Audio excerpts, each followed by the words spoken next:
একজন video editor হিসেবে আপনার কাজ হলো ভিডিওতে ইমোশনটাকে ধরে রাখা। আপনি কিন্তু ভিডিও এডিটিংয়ের মাধ্যমে আপনার যে দর্শক রয়েছে তাদের কাছে সেই গল্পের ইমোশনটাকে কনভে করতে পারেন, ওই জায়গায় নিয়ে যেতে পারেন। ভিডিও যেহেতু আমরা একটা স্ক্রিনের মাধ্যমে দেখি, আমরা কিন্তু চাইলেই দর্শককে সশরীর ওই জায়গায় নিয়ে যেতে পারবো না, সেখানের ফিলটা দিতে পারবো না, সেখানের স্মেলটা তাকে দেখাতে পারবো না, রাইট? তো সেই কারণে ইমোশনটাকে কাজে লাগিয়ে আমাদের ভিডিওর যে গল্প রয়েছে সেটাকে এক্সিকিউট করতে হবে। এডিটিংয়ের সময় গল্পের ইমোশনকে প্রিজার্ভ করে রাখার জন্য আপনাকে কিন্তু খুব হিসেব নিকেশ করে কাট করতে হবে।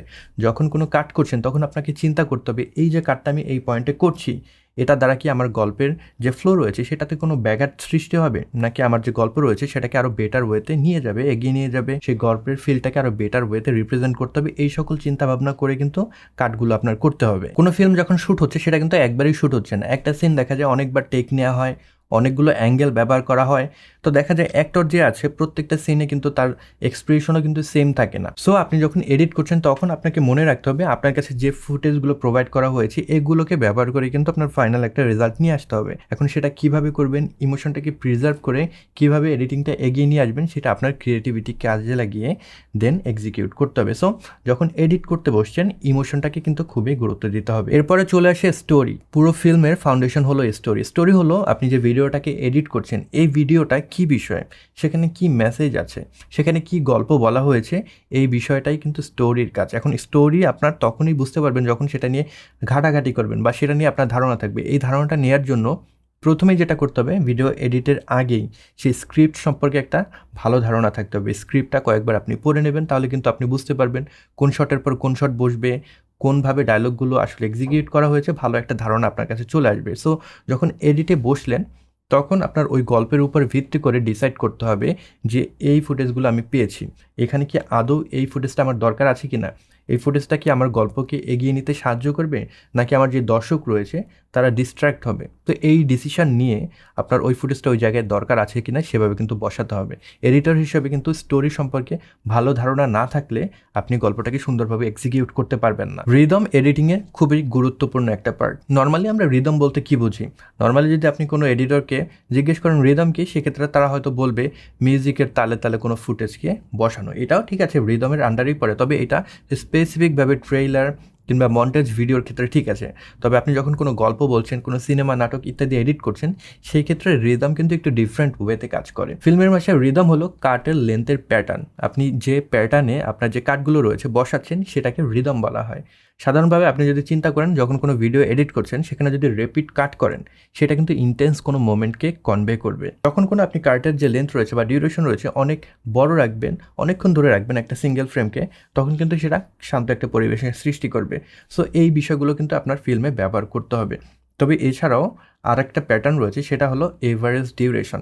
এভারেজ ডিউরেশন ছাড়া কিন্তু আপনি এই দুইটাকে আসলে ডিফার করতে পারবেন না। সো আপনি নর্মাল যে ক্লিপগুলো দেখাচ্ছেন সেটার ডিউরেশন কত রাখবেন। সো আপনার ফিল্মের প্যাটার্ন কি, এটা কি স্লো ফেজের কোনো মুভি নাকি হাই ফেজের কোনো মুভি?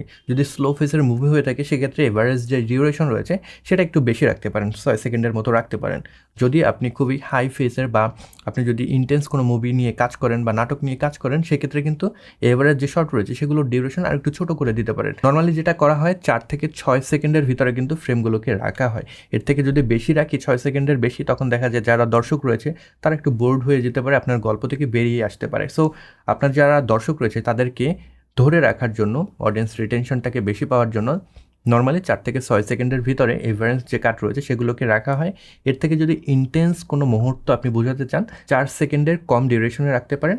আর যদি আপনি কাম কোনো পরিবেশকে বোঝাতে চান, শান্ত কোনো পরিবেশকে বোঝাতে চান, সেক্ষেত্রে 6 সেকেন্ডের বেশি কিন্তু আপনি রাখতে পারেন। তো এগুলো যখন আপনি বসাবেন তখন একটা প্যাটার্ন সৃষ্টি হবে, এটাই কিন্তু ইন্ডিকেট করবে আপনার এই মুভির রিদমটা। এবার কথা বলা যাক 2 ডাইমেনশনাল প্লেন অফ স্ক্রিন নিয়ে। আমরা যখন রিয়েল লাইফে কোনো কিছু দেখি সেগুলো কিন্তু 3D একটা এনভায়রনমেন্টে দেখি। তবে যখন কোনো স্ক্রিনে আমরা কোনো কিছু দেখি, কোনো মনিটরে কিংবা কোনো সিনেমা হলে পর্দায় আমরা কোনো কিছু দেখি, সেটা কিন্তু 2 ডাইমেনশনাল একটা স্ক্রিনে দেখি। সো যখন কোনো আমরা ভিডিও দেখি সেখান থেকে যদি রিয়েলিস্টিক একটা ভাইব না পাই, ওটার সাথে আমরা কানেক্ট করতে পারবো না। এডিটর হিসাবে আপনার দায়িত্ব থাকে যখন কোনো ভিডিওকে এডিট করছেন সেটা যতটা সম্ভব বাস্তবতার সাথে মিল রেখে এডিট করার। এতে করে আপনার দর্শকরা বেটার একটা এক্সপিরিয়েন্স পাবে এবং সেই কাজটি সহজ করার জন্য আপনি ব্যবহার করতে পারেন আইলাইন এবং 180 ডিগ্রি লাইন রুল। তো আইল্যান্ড জিনিসটা কি? আমরা যখন কোনো ভিডিওতে কোনো ব্যক্তিকে দেখি কোনো কিছু নিয়ে কথা বলছে বা কোনো কিছুর দিকে তাকিয়ে আছে, তখন এডিটর হিসেবে আপনার কাজ হলো ওইটাকে সঠিকভাবে আপনার ভিউয়ারদের কাছে উপস্থাপন করা। সাপোজ আমি এখন কোনো দিকে তাকিয়ে আছি, এর পরের কোনো যদি শট আমি দেখাতে চাই, ওইখানে আপনার কোনো শট বেছে নিতে হবে যেটাতে করে মনে হয় আমি ওই দিকে তাকিয়ে আছি, যে বিষয়টা আমি দেখছি সেই জিনিসটা আপনাকে রিপ্রেজেন্ট করতে হবে। আবার ধরেন আপনার সিনে যদি দুজন অ্যাক্টর থাকে, একজন আরেকজনের সাথে কথা বলছে, সেক্ষেত্রে তাদের যে আইল্যান্ড রয়েছে সেটা ঠিকঠাকভাবে আছে কি না, মনে হচ্ছে কি না একজন আরেকজনের সাথে কথা বলছে, সেই বিষয়টা খেয়াল রাখতে হবে।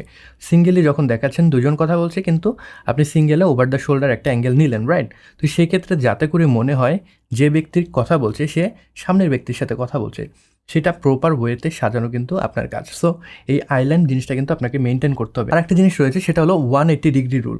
180 ডিগ্রি রুলে যেটা হয়, এইটাকে ব্যবহার করে আপনি দর্শকদের বলে দেন যে সাবজেক্ট রয়েছে, যে অ্যাক্টর রয়েছে, তার অবস্থান 2D প্লেনে কোথায় রয়েছে।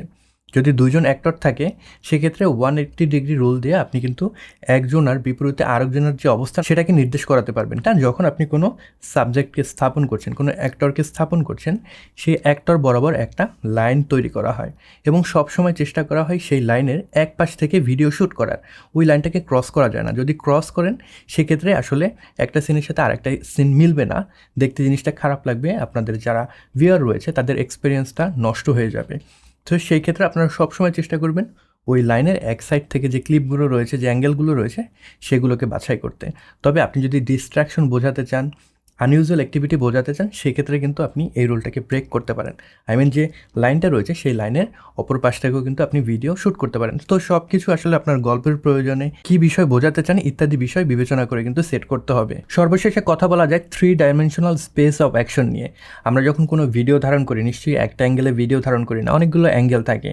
তো আপনি যখন একটা অ্যাঙ্গেল থেকে আরেকটা অ্যাঙ্গেলে কাট করছেন, সেই জিনিসটা কিন্তু মাথায় রাখতে হবে আপনি কি গল্পের প্রয়োজনে জিনিসটা কাট করছেন বা আপনি কীভাবে সেটাকে ম্যাচ করছেন। সাপোজ আমি একটা দরজা খুলছি, দরজা খোলার সময় আপনি যে অ্যাঙ্গেলটা দেখালেন, এর পরের অ্যাঙ্গেলে যদি আপনি অন্য একটা অ্যাঙ্গেল থেকে দেখেন, আমি অ্যাগেইন দরজা খুলছি, ওই জিনিসটা কিন্তু মিলবে না।